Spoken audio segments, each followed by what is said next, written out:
Hello. Let's hope I'm here this time. It's Yvonne from Women's Fitness Adventures.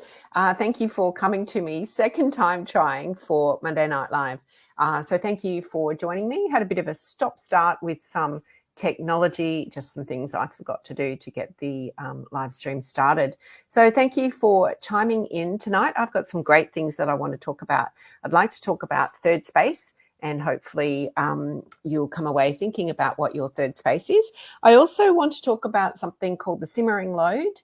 I want to talk about training and why we do it and share some personal experience of training. And also want to talk about commitments. I've got a whole lot of things that I want to talk about. And a bit like my Billy Connolly conversation the other week, all the things that I want to talk about will tie into each other as well. So hang in there with me. If you've got any comments, I'd love to hear them, or questions, please fire away. And if they don't necessarily have to relate to tonight's topic, but they can also relate to anything that we do here at Women's Fitness Adventures. So fire away. Let me know if you're watching. Hopefully you've got the right version. I did start a few. If you're watching live, where you're watching from, if you're a member or not, and if you do have any questions, and if you have been hanging around in that anonymous space for a while, please go ahead and let me know, other than me just seeing that eyeball up there in the corner. So as I said, welcome. It is lovely to have you here. And hello, Patricia from Bribey Island, the only one who's happily identifying herself. Nice to have you here. As I said, I want to talk about this concept of third space. And third space is, if you're not familiar with it, and I was away on a business hike a couple of weeks ago talking to some of my female business friends, and I spoke to them about the concept of third space. And it was something that my daughter introduced me to a couple of years ago. And I didn't know what it was. And she said, it's a space that's just yours, that is somewhere where you can go and you can relax, you can engage in great conversation, you feel like you belong. It's a community and you're really comfortable. You may express creativity. And it takes you away from your day-to-day environment, where you just feel in the flow, and that, for that moment, it is all about you and none of the other hats that you wear. So that is what a third space is. And if you have a third space, let me know. I know for many of our members, we are the third space.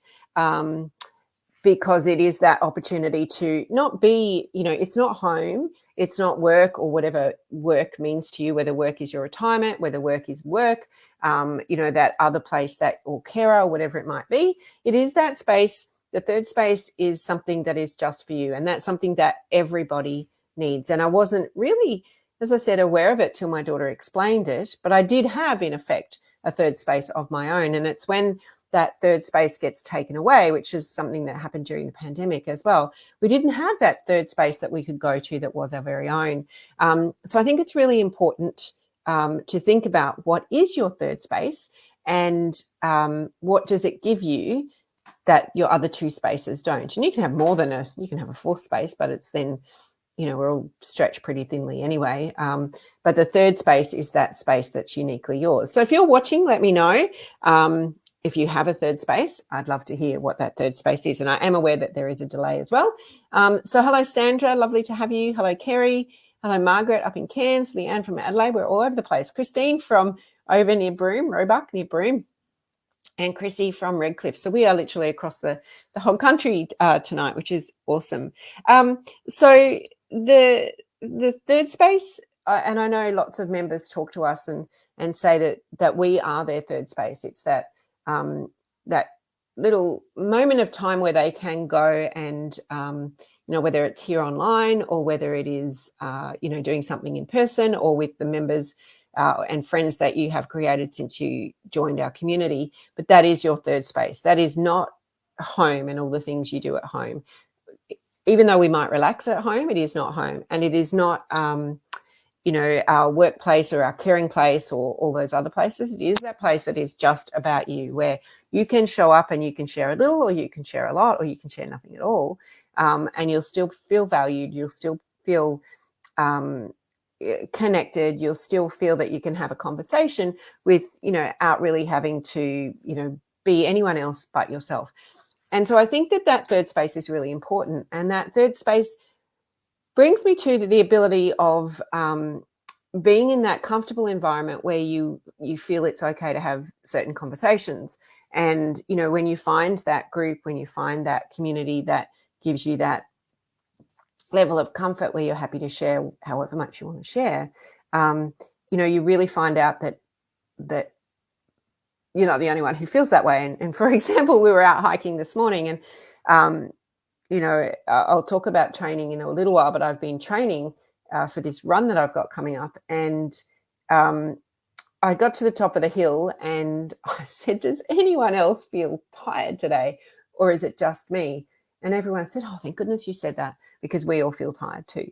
So it's that, it's that environment where you feel that it's okay to say that. I don't have to be on my game the whole time. So it was really, you could see the relief in everyone's face when I said that this morning. Christine says her third space has always been out in nature, where I don't have to be or do anything but just be. Yeah, that's it, exactly. But a third space does have people as well. A third space is it's all about engagement and belonging. So it's engagement with other people. So we can be out in nature as our space, but it's about that engagement with other people, because we are social creatures by habit. So finding that third space that is about you. And these days it can be an online space as well. So when I talk about, so one of the things we also spoke about, and hello, Suze, is the simmering load. And it's okay, Christine, the simmering load. So one of the things that it has been a common theme over the past week, especially as, we're all in roughly the same age group. Everyone seems to have, partners or friends or parents who are in need of care, and that level of care might vary. And we go about our daily business doing all this caring stuff. That's what we do as women. And somewhere underneath the surface, it's this simmering little load, not little, it's this simmering load that bubbles away. And we get so used to being in that state of, I guess, maybe it's heightened awareness of wondering or worrying or considering or caring or being on alert that something might happen, especially, if we've got parents that, are unwell, that we're in this space where we are, it's just simmering underneath us, and we don't really realize what effect that has on us until that effect isn't there anymore. And I know a couple of the ladies we were chatting this week who have various, totally different situations, but similar situations. And they're like, you're right. There's that little, it's that little bit of on edge all the time. And so when we were hiking today, one of the ladies said, I just have to slow down.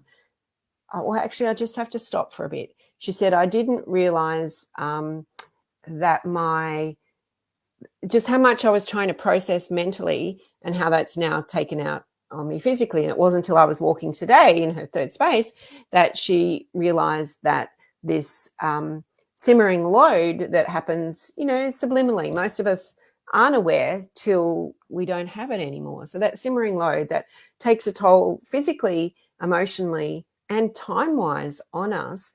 For example, when my dad was unwell, so when Mum passed away, Dad stayed, hung around is probably not the right words, but Dad lived for another 10 years. And Dad wasn't particularly well in that time. And in and out of that 10 years, he was in and out of hospital. And I know that because I I looked after the dog during that time. And Facebook will throw up photos of me and Dad's dog, Fred, who was a 55 kilo Great Dane boxer cross who looked like a cow in my backyard, and taking for a walk was quite funny. But over that course of that time, and Dad's been passed away for 4 years now, I didn't realize that simmering load that was sitting there. And it was thinking, every phone call that I would get, would that be a good call or a bad call? Every, time Dad had something go wrong, and he had quite a lot of things go wrong lots of the time. It's like, is this, is this a good thing? Is this a bad thing? Where is this going? Where is this not going? He would ring and go, can you come get me this right now? So it's that constant on edge, simmering feeling underneath. And it's only after about 2 years that I realized that I don't have that, that I didn't realize that I didn't literally have to hold my breath a whole lot of the time. And it was talking about that today in our third space, that we realized that collectively we've probably been holding our breath for quite a little while, and that takes its toll on us physically as well. So when we shared that, hey, I found this particularly hard today, and other people agreed, it was that collective sigh of relief, because we all found it hard for different reasons today. So that third space just gives you that opportunity to be with people who don't know you necessarily your entire history, unless you've told them. They don't know, all the ins and outs of your life, and it's just really refreshing that you can share a little or share a lot in that. I think that everyone should have their third space. So Chrissy just says here, just recently I have found my third space with a beautiful little venue that holds open mic evenings. Wow, Chrissy, that's bold. The freedom to just be me, a sense of community, family is very high there, which has been beautiful. Absolutely. And I think it's when we find that space that we, can really realize how much we need that third space as well. And hello, Veronica, and hello, Morna as well. So in terms of third space and the simmering load, I also want to talk about training, because those two things also have an impact on our training. And some of you know that I'm training for this marathon, which is now 40 days away. And I'm at the particularly pointy end now. It's last week and this week are the big, heavy load, big long run weeks. And quite frankly, I'm a little bit over it. But I'm not over it. So I realized that to have and map this over to multi-day adventures. And I know many of you are on multi-day adventures or considering them or have done them in the past. And you'll know that you can't have the glory without some of the grit and hard work that goes with it. But what I've learned in the training, and I was chatting to my running friend who's coming with me just before, and she has been unwell and with a cold, and has got over that cold and went out for a short run. And she said, it's having the, and she's well, having that commitment, having made that commitment to myself and to the event, I knew that I had to get it done, but I didn't leave it all till the last minute. And, if there's one thing I've learned over the 10 years and through my own training and from listening to stories of everybody with their training, is that we can underestimate what we need to do and overestimate ourselves at times, where we think, oh, it'll be all right, till we get to that point where we go, actually, it's not going to be all right, and I need to pull my finger out. So I know for me that if I choose to not do these 2 weeks of really hard training, of long runs and lots of them this week, that's not going to help me when it comes to marathon day, because I'm going to sit there and look down the barrel of 42 kilometers and go, I actually wish that I'd done the training. Now, I don't want that. So I've been putting in the hard work for the training, but I've also been testing out all my gear and all my equipment. And you might think with running, well, there's not much, and there's not much, but I've been testing out because it is of a longer distance. It's the same with multi-day hiking. If we're going on a hike for 3 days and they're 12 kilometers each day, but my maximum hike has only ever been 5 kilometers, you don't know what's going to happen in that next 7 kilometers. Now, you don't have to replicate a multi-day hike in your training. I'm not replicating a marathon in my training, but I'm giving myself enough of a window, which is what our training plans do, to know that if something is going to fail, I will be able to rectify that in my training. So what we say in our hike training is no different to what I'm doing in my running training. It is about my nutrition that's going in. And there's been lots of conversation in our Facebook group this week about what food should I eat on my hike or on my morning training because I run out of energy part way, or I get hungry before I get back. There's the same principles apply to hydration as well. I get thirsty or I don't get thirsty, or I go to the toilet, I don't go to the toilet, with our gear and equipment. So for running, there's not much. It's shorts and a t-shirt and a pair of shoes. But it's also a bit more than that as well. And the same applies to hiking, but you have more gear in your backpack on your back as well. So it's important to test all that out in the training too. So for me, some of the things that have come up are chafing, clearly, and I've got to fix a problem where I actually am going to get a really bad burn there if I don't fix it. So I've been testing all of that in my training. But I've been testing the food in my training and my hydration in the training. And the same thing happens with hiking. And the question did come up this week is, as I just said, I get hungry or I can't get back from my walk. And we can all give lots and lots of advice. And we can all take on that advice if we choose to or not. But the most important thing is that whatever you choose to do is that you test it for yourself. And it's not what you do. Like, my nutrition isn't what I do on the day of the marathon. My hydration isn't what I do on the day of the marathon. When I'm going on my hikes and my multi-day hikes, how I perform on those hikes is not what I do on that day. It's a combination of everything that I've done that leads up to that. So if I get hungry on a hike, it's not because I didn't eat a big enough breakfast. It's because I haven't eaten well enough the entire week before. If I get a headache on a hike and it's due to a little bit of dehydration, it's not because I haven't had enough water on that day. It's because I haven't had enough water in the whole week leading up to the hike. So, take on board, all the advice and, information people might give you about what works for them. But the key is you really have to figure out what works for you. So if I bring it back to third space, finding that group of people that have the same interests as you is really important if you're going to take advice from people. But in terms of training and commitment, that's why we do the training, is that we don't want to look down the barrel of something and go, I wish I should have trained. Or we don't want to be testing shoes. We don't want to be testing clothing. We don't want to be testing pack weight on an experience that we have held high and held, as our North Star for a long time, to find that, hey, we should have done this stuff quite a long time ago. The other thing that comes with training is commitment. And I know that many of our members are doing lots and lots of different adventures, and some are stepping up for challenges and some are, stepping up for endurance and all sorts of things. But it is paying attention to ourselves, paying attention to our body, paying attention to our training regimen, and most importantly, paying attention to the voices in our head. And I know if there's any of our Couch to Mountainers watching tonight, starting off on their hiking journey or reigniting their hiking flame, is that the voices in your head can get pretty strong and cause us to think, well, who am I to be doing this, and why am I doing this?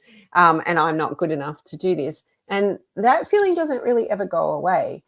But how we push it down to being just a little voice rather than the big, strong voice is that we actually do the training and we build that confidence and we build that self-belief. And if we keep going in that circle, we keep going up and building that confidence and flexing that muscle where we quieten one of those voices down. It will probably never go away because that's how we are as people. We always find those the things to worry about, and if we clear off one worry, another one will come in its way. But if we have the knowledge and we have the confidence, there's no reason that it won't work, provided we listen to ourselves and we do the training and we do the work. So, there's a lot to think about in all of that, unpack all of that. There's lots of gold in what I've just spoken about. And if you are someone who is longing for adventure and yet to commit to something, then know that all of that stuff is a learning journey and that we're here to help you in that journey. And we have, between us as leaders, decades and decades of experience.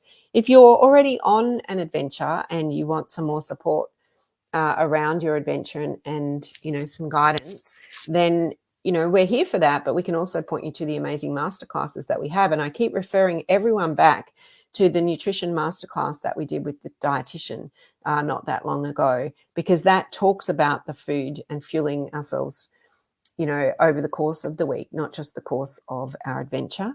But I also, encourage everyone to find their third space, to find that place that, where you feel connected and you feel valued, and people will know if you show up or don't show up as well, and you can just be yourself in those environments.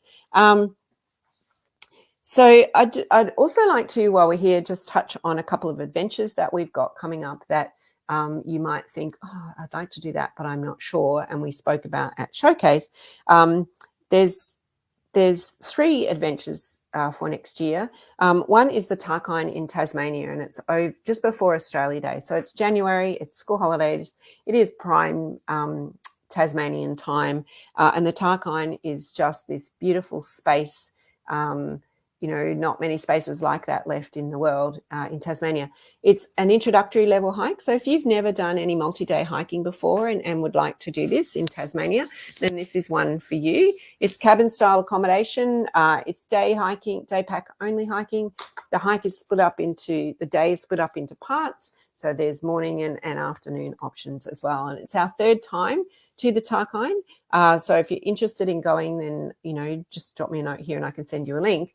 And we won't be going back to the Tarkine for a few years after next year. So if that's something that's on your list, that's a great thing. So if you're just getting started, or you're on Couch to Mountain, or you're thinking, oh, I want to do something, but I don't have a lot of time to train, then that is a great one to do. The other one is our Painter's Way hike in Germany. And I was chatting with our German partner just the other day. Sorry, we weren't chatting. We were conversing over email in English because I can't speak German. And that is just such a fabulous adventure. It's in the east of Germany. It is, it's really interesting to see the east of Germany. There are still relics there of, its past. There are stories to be told everywhere. We crisscrossed one day into the Czech Republic, and one night where we stayed, which was beautiful, was right on that border, and you can see the old, border gates and stuff like that as well. It is a circular route, staying in, hotels every night. Beautiful German hospitality. We have a female guide, Anka. She did it with us last time. We hike up the Steins, which are the rock formations. There are canola, or rape, it's called. Canola plants, so the beautiful yellows are out at the time as well.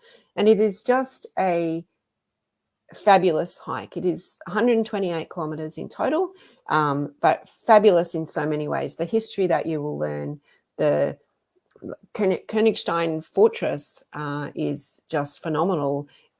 Learning all about European history, but living it as well, all set amongst the backdrop of great German food and German hospitality.